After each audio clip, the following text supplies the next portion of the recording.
The rain had started as a gentle drizzle, casting a mist over the dense forest as I drove through winding mountain roads, following directions John had scribbled on a scrap of paper. My husband's friend had offered his cabin for a weekend away, an escape he assured me would clear my head from the stresses of city life. John had always been there for our family, kind, supportive, an occasional mentor to my husband. But I hadn't expected this offer, a private invitation and one I hadn't been able to shake from my thoughts. The cabin emerged from the trees, secluded and nestled on a ridge overlooking the valley below, framed by towering pines and a blanket of fog. My breath caught as I stepped out of the car, chilled by the mountain air, the scent of pine and damp earth filling my lungs. John was there waiting, his figure barely visible as he stood on the porch in a worn sweater, waving.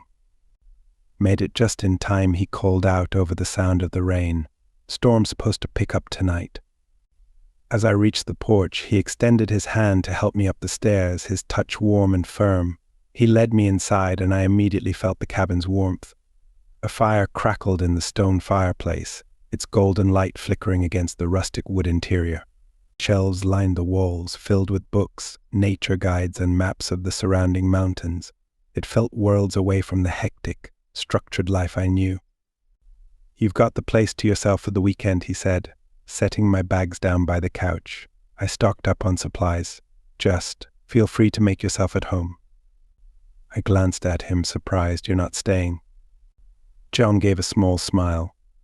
"Thought you could use some space, a chance to unwind. I'll be down the road if you need anything." He moved to the door, his hand lingering on the frame, as if he wanted to say something else but couldn't find the words. Our eyes met, and for a moment a flash of something unspoken passed between us, a subtle warmth, an understanding. But then he nodded and stepped out, leaving me alone with the fire and the quiet of the cabin. The evening wore on, and I found myself relaxing more than I had in weeks. Rain pattered on the roof as I read by the fire, occasionally glancing at the window to watch the storm brewing outside.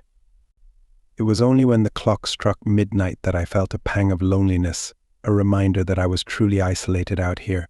The isolation was both thrilling and disconcerting, a silence that pressed in, making me aware of each creak and groan of the old cabin. A sudden knock on the door broke the stillness, and my heart leapt. John was there, dripping wet, his face softened by the firelight. "I didn't mean to scare you," he said, his voice a low rumble. "The rain's made a mess of the roads. Mind if I stay here tonight?" I nodded, waving him inside. "Of course, you don't need to ask." He removed his jacket, water pooling on the floor as he ran a hand through his wet hair. There was a ruggedness to him, a quiet resilience that seemed so at home here in the woods. He stoked the fire and settled across from me on the couch, stretching his legs and leaning back with a sigh. "This place suits you," I said, studying him as he warmed his hands by the fire. He looked at me, a hint of a smile in his gaze. "I guess it does. There's a freedom here you don't find anywhere else." We sat in comfortable silence, the fire crackling between us, shadows dancing along the walls, and then, as the storm intensified outside, we started talking. He told me stories of his time in the mountains, tales of lost trails and forgotten rivers, each story revealing another layer of his life, one that felt a world away from my own. His voice was soft, soothing, drawing me in with each word until I felt as though I was part of his stories, as though I too belonged in these mountains. The hours slipped by unnoticed until a yawn escaped me, and I realized how late it had grown. John noticed too and rose from the couch, stretching. "You should get some rest. I'll take the couch tonight." I shook my head. "It's your cabin. I can sleep here." He paused, searching my eyes as if trying to gauge my sincerity, and then, in a moment that felt charged with an unspoken understanding, he nodded. "All right, but let me get you an extra blanket." As he moved around the cabin, his presence filled the space, adding a warmth that I hadn't noticed before. He placed the blanket over me with a gentle, almost tender motion, his fingers brushing my shoulder, lingering just a moment too long. I felt a shiver that had nothing to do with the cold. Good night, he murmured, his gaze lingering on me before he turned and disappeared into the shadows, leaving me alone with the fire's fading glow. Morning came slowly, light filtering through the trees as the storm clouds parted, leaving the air fresh and crisp. I awoke to the smell of coffee, and as I sat up I found John in the kitchen, his sleeves rolled up, hair tousled, moving about with an ease that made him seem more like the cabin's caretaker than its owner. "Hope you're hungry," he said, flashing a warm smile as he placed a steaming mug in my hands. We spent the morning together, sharing breakfast and laughter, our conversation light and easy. Yet beneath it all, there was a tension, a quiet, steady current that I couldn't ignore. His hand brushed mine when he passed me the coffee pot. His gaze held mine a little too long, and each touch sent an unexpected thrill through me. After breakfast, we decided to explore the forest trails. He led the way, his footsteps sure and steady, as he pointed out different plants and told me about the wildlife that roamed these woods. The deeper we went into the forest, the more isolated we became, surrounded only by towering pines and the distant sound of the river. At a lookout point, we stopped to catch our breath. The view stretched out below us, a vast expanse of trees and mountains fading into the distance. John stood beside me, the wind ruffling his hair, his gaze far away. "It's beautiful," I murmured, but I wasn't looking at the view, I was looking at him, at the strength in his stance, the quiet confidence that drew me to him. He turned to me, his eyes searching mine. There was something raw, something vulnerable in his gaze that I hadn't seen before. Slowly, almost hesitantly, he reached out, his fingers brushing against mine. The touch was electric, a spark that ignited something deep inside me, a feeling I hadn't allowed myself to acknowledge until now. Neither of us spoke, but in that moment words felt unnecessary. There was an unspoken understanding between us, a shared knowledge of the line we were approaching, one that could never be uncrossed.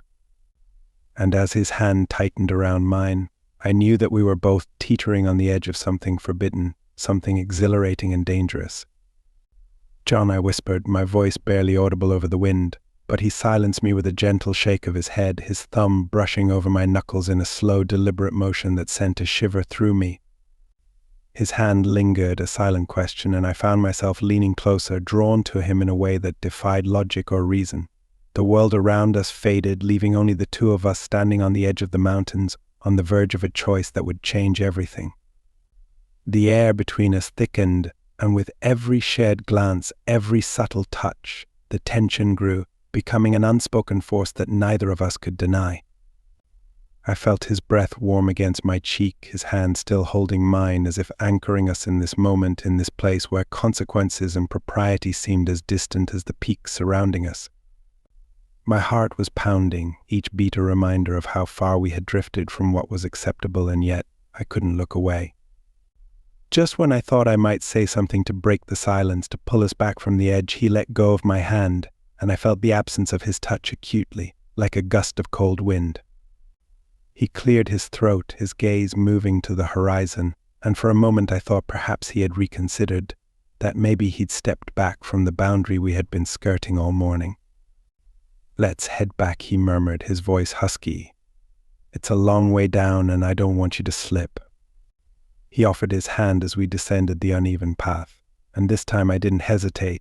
His grip was strong and steady, grounding me, yet every touch sent an undeniable spark through my veins. We made our way down the trail in silence, each step laden with the weight of everything we weren't saying, of everything we were feeling but hadn't yet voiced. Back at the cabin, the light had dimmed as evening approached, casting a soft, golden glow through the windows. I busied myself in the kitchen, preparing tea while John stacked firewood, the rhythmic sound of his work soothing yet somehow heightening the tension between us. I felt his presence with every move I made, aware of him in a way that made me question everything I thought I knew about restraint and loyalty. He joined me in the kitchen, standing close as I handed him a steaming cup. His fingers brushed mine as he took it, a touch so brief and yet so electric that it left my skin tingling. His eyes met mine, a flicker of something intense, something intense, something unresolved flashing in them. He swallowed, his Adam's apple bobbing, and I felt my own breath hitch, caught in the pull of something far deeper than mere attraction. "Thank you for letting me stay here," I said softly, breaking the silence. It felt inadequate, as though it only skimmed the surface of everything that had passed between us in these past hours. He nodded, his gaze unwavering, and took a sip of his tea before setting the cup down, his hand moving toward mine almost instinctively. His fingers rested on mine, a silent confirmation of everything we were both feeling, everything that remained unspoken. His touch was warm, comforting, and yet I felt as if I were standing on the edge of a precipice, one step away from a decision that could change everything. In a quiet voice, he spoke. "This feels different, doesn't it?" The question lingered, charged with meaning, with all the things we had both been avoiding saying. I nodded, barely able to form words. "It does," I whispered, my heart hammering. "I don't understand it, but yes, it's different." His thumb brushed gently over the back of my hand, his touch impossibly gentle, and the simple act sent a tremor through me, awakening emotions I hadn't known were possible. We stood there, a heartbeat away from crossing a line, caught between desire and restraint, and I felt the tension build to a breaking point. "Maybe," he began, his voice rough, searching. But whatever he was about to say faded, leaving only silence between us, a silence that spoke volumes. In that moment, everything changed. Slowly he leaned in, his eyes searching mine for any sign of hesitation. But I found none, only the same intense, undeniable pull that had been growing between us since the moment I arrived. His lips brushed mine, so soft it was almost a whisper, a tentative question that I answered by closing the gap between us, meeting his kiss with a quiet intensity that defied all reason. Our kiss deepened, and every doubt, every fear melted away in the warmth of his touch, in the way his hand cupped my face as if he were holding something precious, something irreplaceable. His fingers slid along my cheek, gentle but insistent, and I found myself leaning into him, wanting more, needing more. He pulled me close, his arms wrapping around me, grounding me as our kiss became more urgent, more real. His hands moved over my back, exploring, each touch a reminder of how long I had gone without feeling anything like this. I felt as though I were waking up, discovering parts of myself that had lain dormant, hidden under layers of routine and obligation. Our breaths mingled, warm and uneven, and in that moment the world outside the cabin ceased to exist. There was no right or wrong, no before or after, only this moment, this stolen fragment of time where we allowed ourselves to feel, to connect in a way that felt as essential as breathing. Finally he pulled back, his forehead resting against mine, his breath coming in short, shallow gasps. We stood there, wrapped in each other's arms, the weight of what we had just done settling between us. I could see the same mixture of desire and confusion in his eyes, a mirror of my own emotions. This can't happen," he whispered, his voice thick with regret, even as his fingers tightened around mine, contradicting his words. "I know," I replied, my own voice wavering. But even as I said it, I knew that we had already crossed that line, that there was no going back to the way things were. This connection, this intense, undeniable pull between us, it was real, and it was impossible to ignore. We lingered there in silence, each of us caught in the aftermath of what we had just shared, struggling to reconcile the depth of our feelings with the consequences we knew we would face. I felt the weight of guilt settle over me, mingling with the thrill of what had just happened, leaving me torn between two worlds. Eventually he released me, his hand falling to his side as he took a step back, his gaze dropping to the floor. Maybe we should take some time to think," he murmured, his voice barely above a whisper. I nodded, though the thought of leaving, of pulling away, felt like tearing a piece of myself away. "Maybe that's best," I replied, forcing the words out, even as every fiber of my being screamed for me to stay. As the fire crackled softly in the background, I watched him walk to the window, his figure silhouetted against the fading light, his shoulders slumped, weighed down by the same conflict that mirrored my own. We both knew that we couldn't continue down this path, that the choices we made here would ripple far beyond this moment.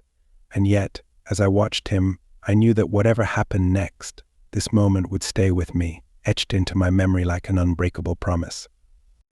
I turned away, making my way to the small guest room, the ache of separation already gnawing at me, the memory of his touch lingering on my skin, a reminder of everything we couldn't have.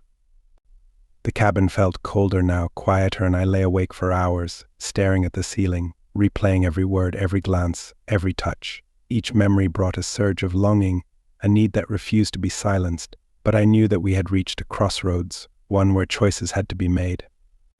And yet, as the hours passed, I realized that the choice had already been made, that no matter the distance, no matter the obstacles, a part of me would always be tethered to this cabin, to this weekend, to this weekend. Morning arrived slowly, the pale light filtering through the trees and casting soft shadows on the cabin walls. I lay still, listening to the soft sounds of birds outside, my mind racing with memories of the previous night. Every detail was vivid: the warmth of John's touch, the tension in his voice, the way his eyes had held mine with a mix of desire and regret. It was impossible to push the memory away, even as I knew I needed to focus on moving forward. But as I rose and entered the kitchen, he was already there, making coffee. He looked up when I walked in, and for a moment, our gazes met, lingering just a heartbeat longer than necessary. I felt my breath catch, and in that instant, I knew that neither of us had forgotten that, in fact, the memory of what we'd shared was as real and present as the air between us. "Morning," he murmured, his voice soft, a hint of something unspoken lingering in his tone. "Good morning." I managed to keep my voice steady, though my heart was racing, each beat a reminder of how close we had come to crossing a line, how close we had come to giving in to the feelings that had simmered between us for so long. He poured me a cup of coffee and slid it across the counter, his fingers brushing mine in the process. It was a simple touch, but it sent a jolt through me, as if we were both acutely aware of the boundary we had set, yet neither of us could resist testing it. We sat in silence for a few moments, sipping our coffee, the weight of the previous night hanging in the air between us like a secret we couldn't ignore. Finally, he broke the silence, his voice low and filled with hesitation. "About last night," he paused, his gaze dropping to the table, and I could see the conflict etched into every line of his face. "I didn't mean to. I didn't expect." His words trailed off, leaving the sentence unfinished, but I understood. Neither of us had planned for this, had expected the intensity of what we had shared. It had been a quiet revelation, a slow burning attraction that had finally come to a head, leaving us both feeling exposed and vulnerable. "I know," I replied softly, setting my mug down and looking up to meet his gaze. "I didn't expect it either." For a long moment he studied me, as if searching for some hint of regret in my eyes, something that would make it easier to put distance between us. But I knew there was nothing I could say that would ease the tension, nothing that could undo the pull that had brought us together in the first place. "So where do we go from here?" he asked, his voice barely above a whisper, each word weighted with the knowledge that whatever choice we made would have lasting consequences. I took a deep breath, feeling the familiar ache of uncertainty settle in my chest. Maybe we need to take a step back," I said, though the words felt hollow, as if I were trying to convince myself as much as him. "For our own sake." He nodded, his expression unreadable, though I could see the faintest glimmer of something, disappointment perhaps, or even resignation, flicker in his eyes. "Maybe you're right," he said quietly, though the look he gave me told me that he felt the same resistance, the same reluctance to let go. The day passed in a blur, both of us moving around each other like strangers, careful not to let our gazes linger, not to touch. It was as if we had constructed an invisible wall between us, a barrier that kept us both contained, even as we both knew how thin and fragile it was. Every brush of his arm, every accidental glance felt like a reminder of the intimacy we had shared, a reminder of everything that had changed. By evening, I could hardly stand the silence, the tension that had built up between us like a pressure cooker ready to explode at any moment. And when he finally approached me, his face set with determination, I felt my heart leap, a mixture of fear and anticipation tightening in my chest. "We can't go on like this," he said, his voice firm but tinged with a hint of sadness. "Pretending nothing happened isn't going to make it go away." I met his gaze, feeling the same mix of emotions swirl within me. "I know," I whispered, my voice barely audible. But what else can we do? This isn't supposed to happen. He took a step closer, closing the distance between us, his eyes dark with intensity. Sometimes things happen for a reason, even if we can't understand them. I felt a tremor run through me as his hand reached up, his fingers brushing a strand of hair away from my face. The gesture was simple, almost innocent, yet it held a tenderness that felt like a balm to the ache that had settled in my heart. We could walk away, he said, his voice barely a whisper. We could try to forget. But you and I both know that would be a lie. I looked up at him, feeling the weight of his words settle over me like a truth I hadn't been ready to admit. And in that moment I realized that the connection between us, the bond that had drawn us together, was something deeper than attraction, something that went beyond mere desire. It was a pull, a force that I couldn't explain but knew was undeniable. "John," I began, but the words faded as he leaned in, his lips brushing mine in a kiss that was both tender and urgent, filled with all the emotions we had kept at bay. His arms wrapped around me, pulling me close, and I felt myself give in, surrendering to the warmth of his embrace, to the feeling of being held, cherished. Our kiss deepened, and I felt the last of my reservations crumble, replaced by a quiet certainty that this was where I was meant to be, that this was something I couldn't deny any longer. His hand slid along my back, his touch gentle but insistent, and I felt a surge of warmth spread through me, a feeling of being completely, utterly alive. When we finally broke apart, he rested his forehead against mine, his breath warm against my skin. "I don't want to let you go," he whispered, his voice filled with a vulnerability that took my breath away. "Not now. Not ever." I closed my eyes, feeling the weight of his words, the depth of his commitment, and I knew that, whatever happened next, this moment would be etched into my memory, a reminder of the connection we had shared, a connection that felt as enduring as the mountains surrounding us. And as we stood there, wrapped in each other's arms, the world outside fading into the background, I felt a sense of peace settle over me, a feeling that, for the first time in a long time, I was exactly where I was meant to be. As the night wore on, we settled in front of the fire, wrapped in a blanket of quiet contentment. There was a stillness between us, a comfort that didn't need words, as if we had reached a mutual understanding, one that had always existed but had only just now come into the light. John's arm rested around my shoulders, his touch steady, grounding, and for the first time in what felt like forever, I felt a sense of belonging I hadn't realized I'd been searching for. The fire crackled softly, casting golden shadows across the walls as I leaned against him, savoring the warmth, the quiet intimacy we'd created. He shifted slightly, turning to look at me, his hand finding mine. His fingers laced through mine, a gentle squeeze that felt like a promise. The quiet affection in his gaze, the way his thumb brushed across my knuckles, was a language all its own. "What happens when we go back?" I murmured, unable to ignore the looming reality that awaited us beyond the cabin walls. His gaze softened and he sighed, his expression tinged with a quiet resignation. "I don't know," he admitted, his voice barely a whisper. "But I know that, no matter what we've shared, it's real. It's more real than anything I've felt in a long time." I nodded, a bittersweet smile tugging at my lips. "I feel the same, but it won't be easy." He brushed a strand of hair behind my ear, his fingers lingering on my cheek. "Nothing worth having ever is," he murmured, his eyes searching mine. "Whatever happens, I'm here. You're not alone." Those words struck a chord deep within me, a reassurance that filled the hollow ache I hadn't realized I'd been carrying. The feeling of connection, of being truly seen and understood, washed over me, and I knew that no matter what lay ahead, this moment would be something I carried with me always. The morning came softly, sunlight filtering through the trees and filling the cabin with a gentle warmth.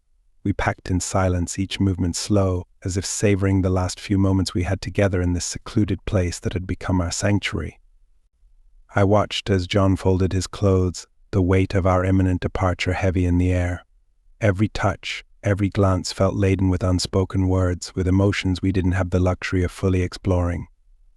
When the time came to leave, we stood outside the cabin, the mist rising from the forest floor, the mountains standing solemnly in the distance. He took my hand, his fingers warm around mine, and for a long moment we simply stood there, holding on to the last moments of stillness.